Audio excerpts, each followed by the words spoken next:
So I'm out here planting south of Hiawatha, Kansas.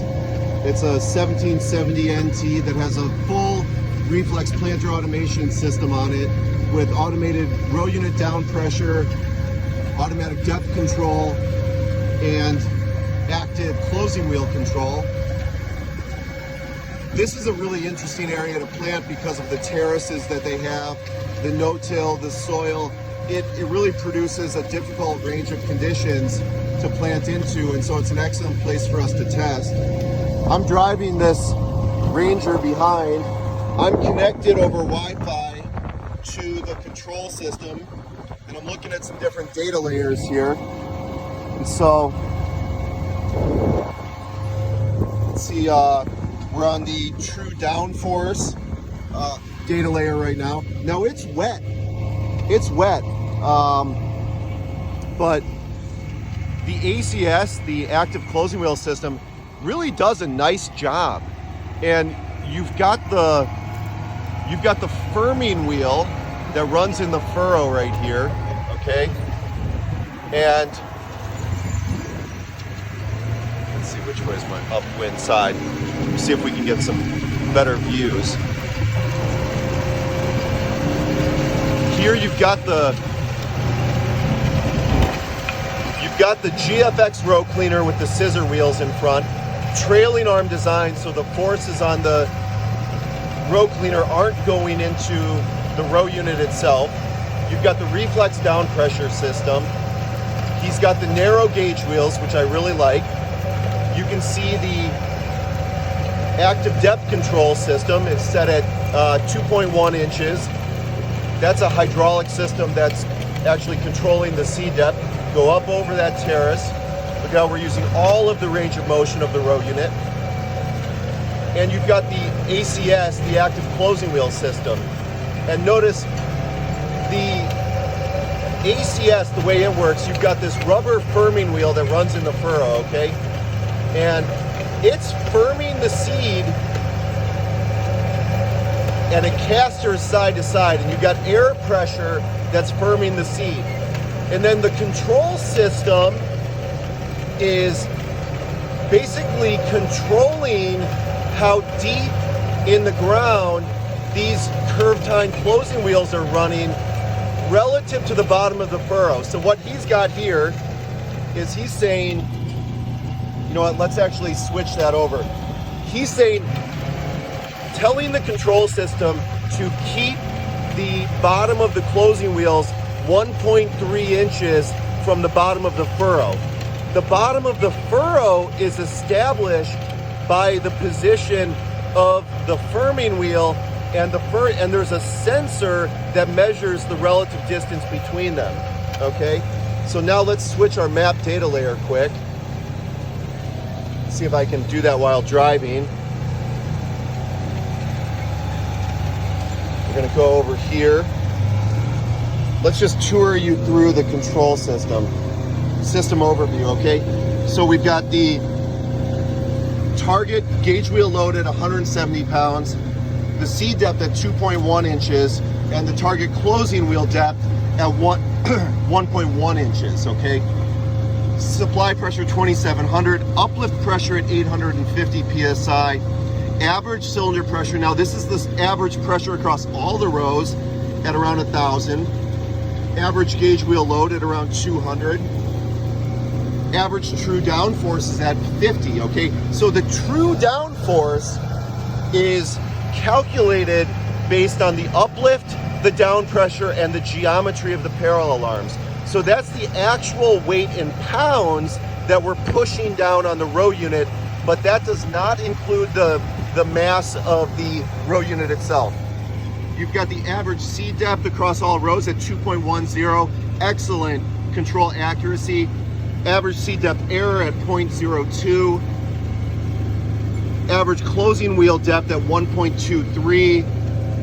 Average closing wheel cylinder pressure very high, 2,500 PSI. So even though it's wet, it's taking quite a bit of pressure to get the closing wheels into the ground, okay?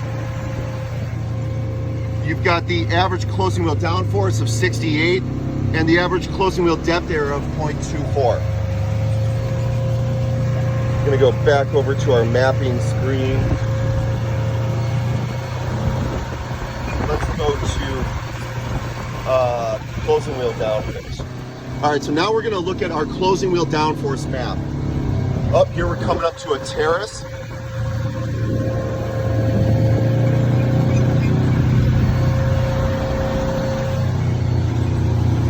Let's start to see if we notice any patterns in the closing wheel downforce as we're going through the field. Notice we're on the closing wheel downforce map, and we're between 0 and 127 pounds.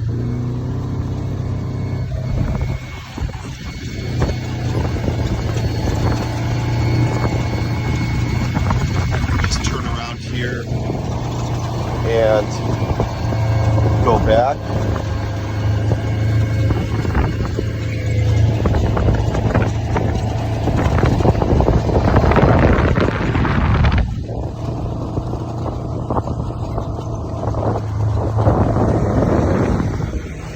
Beautiful morning here in Northeast Kansas. Let's zoom in a little bit more.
What you're definitely starting to see is that as you go through over the terraces, for whatever reason, because the toolbar is being lifted and swung up and down with the tongue, it's changing the way the force is being loaded on the closing wheels, and it's causing you to exert, the control system is exerting reduced closing wheel downforce over the tops of the terraces.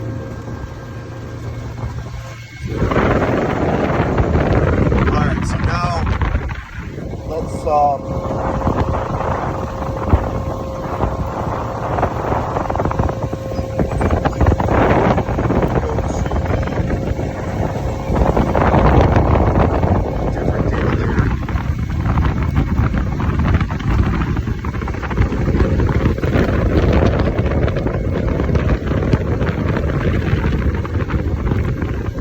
one of the fascinating things is that you see the closing wheel downforce varies much more as you go through the field than the row unit downforce does.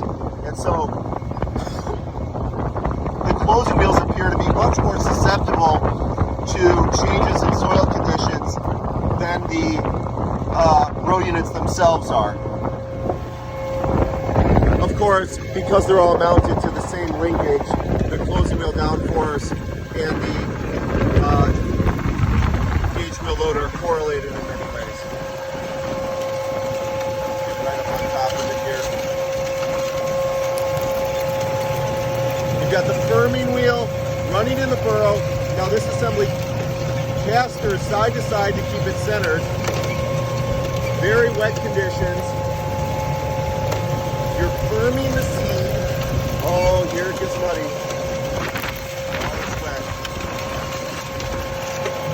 We can actually see the seed coming in here.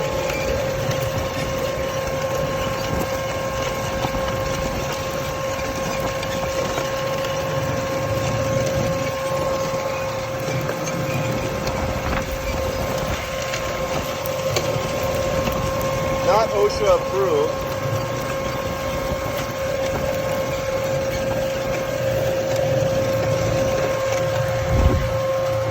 Again, we just just went over the terrace. There's the closing wheel downforce map.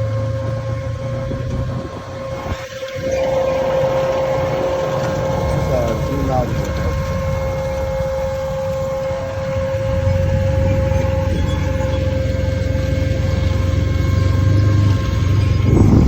Good. Furrows getting closed all the way across the top of that terrace. That's what I'm looking for on these terraces, because the problem with the terraces is that it's making the tongue of the planter swing up and down, which changes the loading on the row unit pretty dramatically, okay? So we never want to leave the furrow open on the top of the terrace. All right, so now let's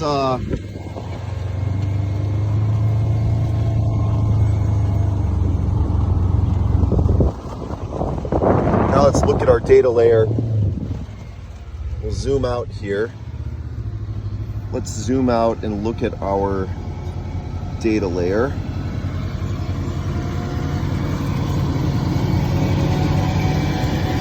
Turn off following. And you can see that the closing wheel downforce exactly correlates with the terraces right there. Okay.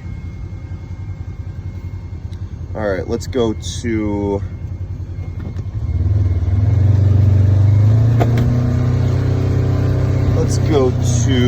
closing. Let's go to seed depth.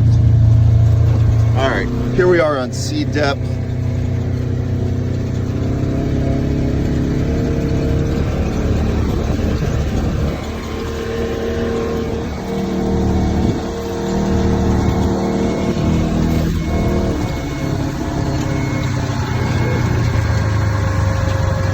So remember, the seed depth is set right now to 2.1 inches. Let's go ahead and zoom in here, a little more detailed, turn following back on. Here's our map of our actual true seed depth. Now, just so you understand, the seed depth is being controlled by, let's see if I can get on top of it better.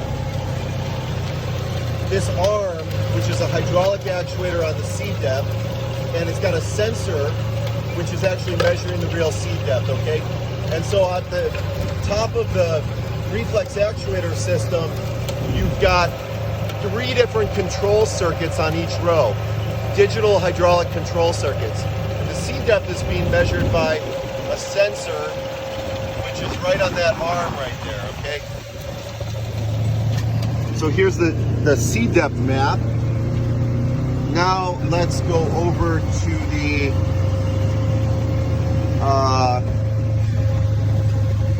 seed depth error. So this is what really matters here. This is how much error in the seed depth we have, which we have less than 1/8 of an inch, 1/8 to 1/4, greater than 3/8, and anything greater than 3/8. So basically here when we're in the green, we're going to be less than 1/8 inch of seed depth error, and we're looking pretty good. Let's see what happens when we go over the terraces to see if there's any correlation there.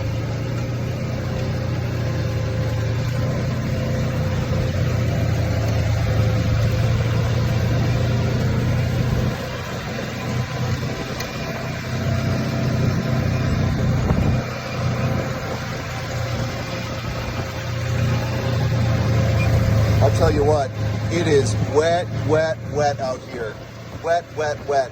Very few other people are going. So if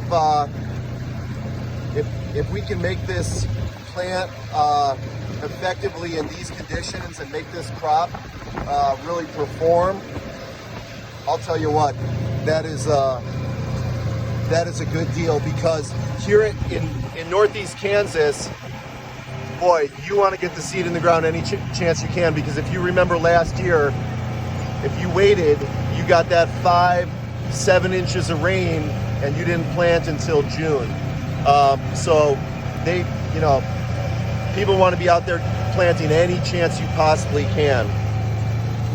All right, so, and they're willing to risk it. So, the value that you get from a system like this is being able to plant outside of optimal conditions. any planter can get a great result in optimum conditions. You don't need to invest in expensive technology like we're selling if you got perfect conditions. All right, let's go here to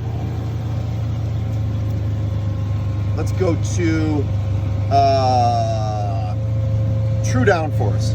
Okay, so here, now this is the actual applied pressure that the row units are applying with the row unit downforce system. Let's look at what's going on there.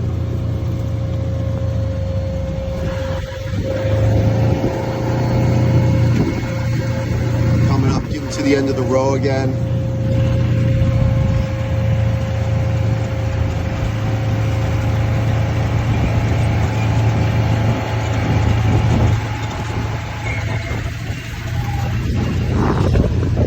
Up.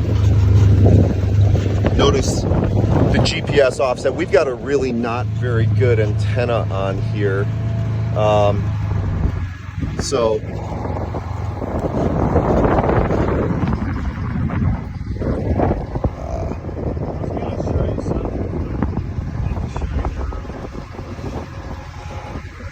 hang on, Chris, I'm making a video here of on the all of the different data layers.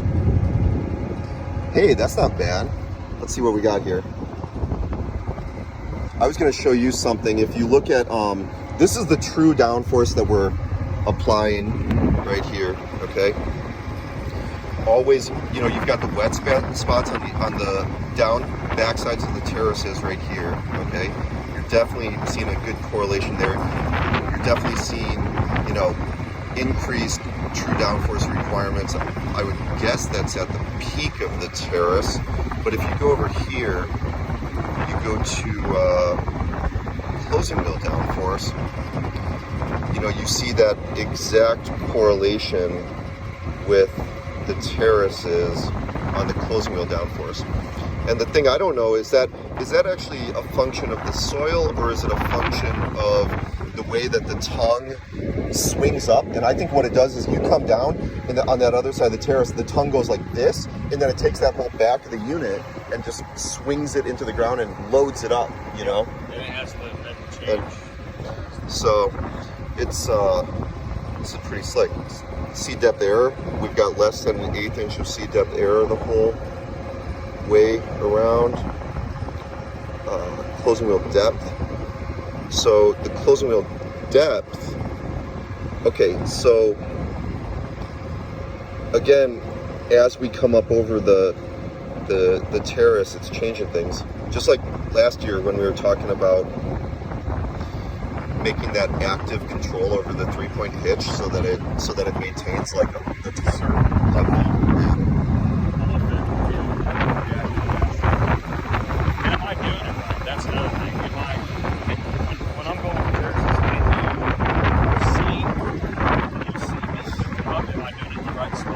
It's always hard to do exactly the whole planter, right? I mean, I can tell from here, look at this gauge wheel load, okay? So your gauge wheel load, notice your gauge wheel load map does not really show any defined area where the terrace is. So that means we should be maintaining depth. Yeah, but we know we're maintaining depth all the way across because our seed depth error is very, very minimal. We've got our seed depth error. That's the most critical.